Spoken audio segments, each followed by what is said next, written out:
Assalamualaikum warahmatullahi wabarakatuh. Terima kasih telah klik video ini. Nah, kali ini seperti yang kalian lihat pada judulnya, kita akan membahas tentang sejarah Republik pertama kali di Nusantara. Apakah benar ada republik di Nusantara selain Indonesia?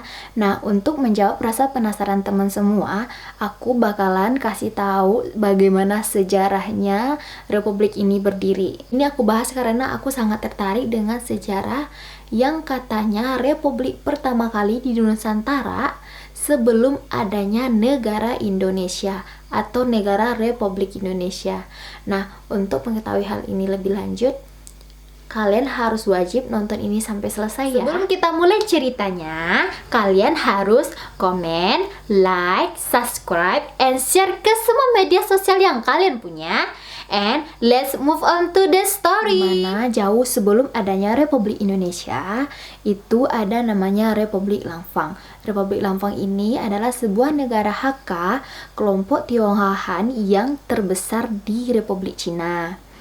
Nah, pada saat itu negara Asia masih dalam berbentuk kerajaan-kerajaan ya guys ya. Sedangkan negara Tiongkok itu sudah ada republik sendiri, didirikan oleh Lo Fang Pak di Kalimantan Barat, di Kabupaten Landak, di kota Mandor, dekat dengan kota Pontianak. Lo Fang Fa adalah seorang guru di Guangdong, Cina, dan juga merupakan presiden pertama kali di Republik Langfang. Ia juga berjasa menyatukan puluhan ribu masyarakat Tionghoa yang pada saat itu bekerja sebagai penambang di Kalimantan. Lo Fang Fa sendiri sudah memulai petualangannya pada umur 34 tahun.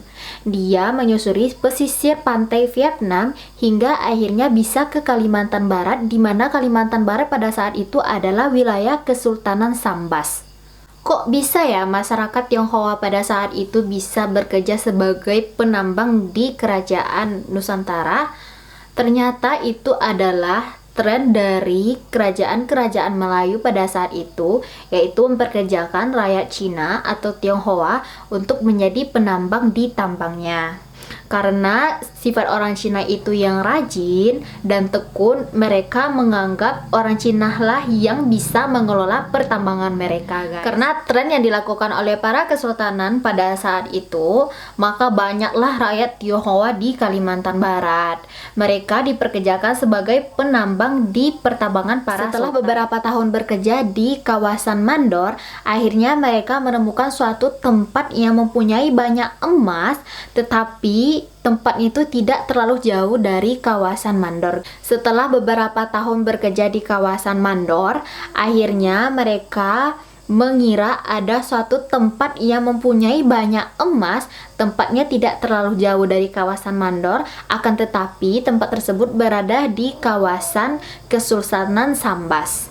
Setelah melakukan beberapa perundingan, akhirnya mereka mengutus salah satu utusan dari mereka untuk menghadap si Sultan Sambas dan mengatakan kepada si Sultan bahwa salah satu daerahnya yang bernama Montowaduk mengandung banyak emas.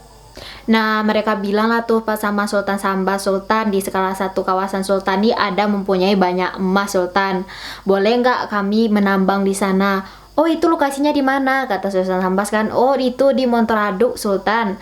Oh ya, silakan, tapi sistemnya bagi hasil ya, kata si Sultan Sambas. Jadi hasil dari emas tadi itu dibagi dua, separuh untuk para pekerja tambang Cina dan separuh lagi untuk Sultan Sambas sebagai pemilik negeri. Pada tahun 1750 dibukalah kawasan pertambangan di Montowaduk. Sungguh di luar dugaan, guys. Ternyata di kawasan ini mempunyai emas yang berlimpah dan lebih banyak dari kawasan yang pertama di kawasan Mandor. Kemudian dibuka juga pertambangan di kawasan lain seperti di Seminas, Larah, Lumar, dan mempunyai banyak emas di sana, dan masih kawasan Sultan Sambas.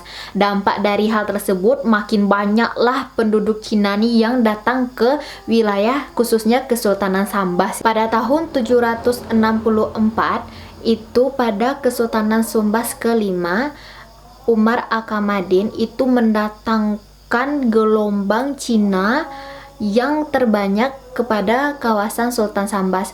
Akhirnya terbentuklah kawasan pertambangan di tempat-tempat lain. Pada tahun 770 itu pekerja petambang Cina ada di Kalimantan Barat itu sebanyak 20.000 orang, yaitu mencapai 70% dari pekerja pusat pertambangan yang berada di Montreux. Jumlah masyarakat Cina yang semakin meningkat, akhirnya terbentuklah kelompok-kelompok berdasarkan pertambangan masing-masing.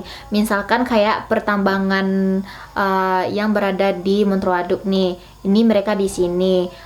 Misalkan kelompok pertambangan di kawasan Seminas nih, mereka di sini. Intinya mereka tuh bikin kelompok-kelompok gitu. Pada tahun 1768 Masehi, kelompok-kelompok ini mendirikan semacam perkumpulan usaha pertambangan yang disebut dengan kongsi, yang pada saat itu sudah ada 8 kongsi dan masih tunduk kepada Sultan Sambas. Namun sang sultan memberi keterbatasan gerak-gerik untuk kongsi-kongsi tersebut. Contohnya pada saat pemilihan ketua dari kongsi, aktivitas-aktivitas apa yang dilakukan dalam kongsi tersebut masih dipantau oleh Kesultanan Sambas. Sedangkan untuk hasil pertambangan sesuai dengan kesepakatan yang pertama, si Sultan Sambas mendapatkan 1 kilo murni emas setiap bulannya, belum lagi untuk pangeran-pangeran penting di Kesultanan Sambas, dan setengahnya lagi untuk para pekerja tambang dari Cina. Pada tahun 1770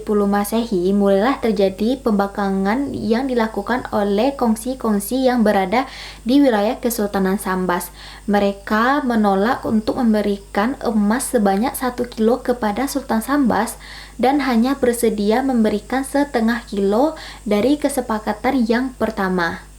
Padahal saat itu pertambangan di wilayah Kesultanan Sambas sangat lagi berkembang pesat, sehingga hal ini membuat Kesultanan Sambas marah, apalagi terjadi pembunuhan oleh kongsi-kongsi Cina terhadap petugas yang disuruh oleh Sultan Sambas untuk menjaga pertambangan. Akhirnya, si Sultan Sambas mengirimkan pasukan untuk datang ke kongsi-kongsi tersebut yang telah melakukan makar dan pembangkangan itu. Setelah gerakan pasukan Sultan Sambas berlangsung selama 8 hari, belum sempat terjadi pertempuran yang besar antara kongsi dan pasukan Sultan Sambas. Akhirnya kongsi merasa ketakutan dan mengakui kesalahan, bersedia untuk membayar sesuai dengan kesepakatan pertama 1 kilo emas untuk Sultan Sambas dan pangeran-pangerannya yang lain. Nah, semakin banyaknya warga Tionghoa di Kesultanan Sambas, pada awalnya yang menjadi 8 kongsi, akhirnya menjadi 10 kongsi pada tahun 770 Masehi di wilayah Kesultanan Sultan Sambas. Nah, kenapa Republik Lampang disebut dengan republik padahal itu hanyalah sebuah kongsi atau kongsi-kongsi pertambangan yang ada di Kalimantan Barat saat itu? Pertama, mereka telah melakukan pemilihan umum untuk pemimpin atau ketua dari kongsi-kongsi tersebut. Sedangkan yang harus menjadi pemimpin atau pejabat untuk memimpin kongsi Lampang itu harus dari masyarakat Hakka. Bahkan kongsi Lampang ini sendiri memiliki bendera bersegi 4 berwarna kuning dan bertuliskan bahasa Mandarin La Fang Ta Tong Chi. Dan pejabat yang tinggi memakai baju tradisional Tionghoa, dan pejabat yang agak rendah dia memakai baju yang kebaratan. Itulah yang menjadi petanda seorang pejabat tinggi Lampang dan pejabat agak rendah di Lampang. Republik Lampang ini mencapai kejayaannya itu pada masa pemerintahannya yang ke-19 tahun karena telah berhasil membangun perekonomian. Bagaimana tidak, kongsi Lampang sudah mempunyai jaringan transportasi yang bagus, Alkitab, undang-undang hukum yang berlaku, perpajakan serta pengembangan pendidikan, pertanian, pertambangan, bahkan perekonomian yang sangat bagus pada saat itu. Karena inilah kongsi Lampang dikenal sebagai Republik Lampang. Kalau republik itu kan dia berdiri sendiri, sedangkan kalau kongsi Lampang dia masih berada di bawah kekuasaan Sultan Sambas. Kejatuhan kongsi Lampang sendiri itu dimulai ketika Lo Fang Pak, pendiri utama dari Langfang itu meninggal pada tahun 1795 pada usia 43 tahun. Dia sudah berada di Kalimantan Barat selama 20 tahun. Liu Tei ini diajak ke Batavia oleh Belanda untuk mentandatangani kesepakatan antara Langfang dan Belanda. Hal itu menyebabkan Langfang berada di bawah kekuasaan Belanda, sehingga Langfang sendiri kehilangan kekuatan otomnya dan berlindung di bawah Kesultanan Pontianak. Kesepakatan tersebut membuat Langfang berada di bawah pengaruh Belanda, sehingga melemahkan kedudukan otonom Langfang. Belanda membuka perwakilannya di Pontianak, sehingga melantik perwakilannya untuk menjadi ketua Langfang sebagai regen.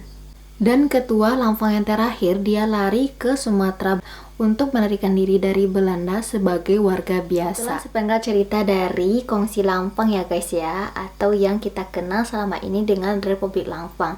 Jadi Republik Langfang itu tidak ada, yang ada hanyalah Kongsi Langfang di Kalimantan Barat.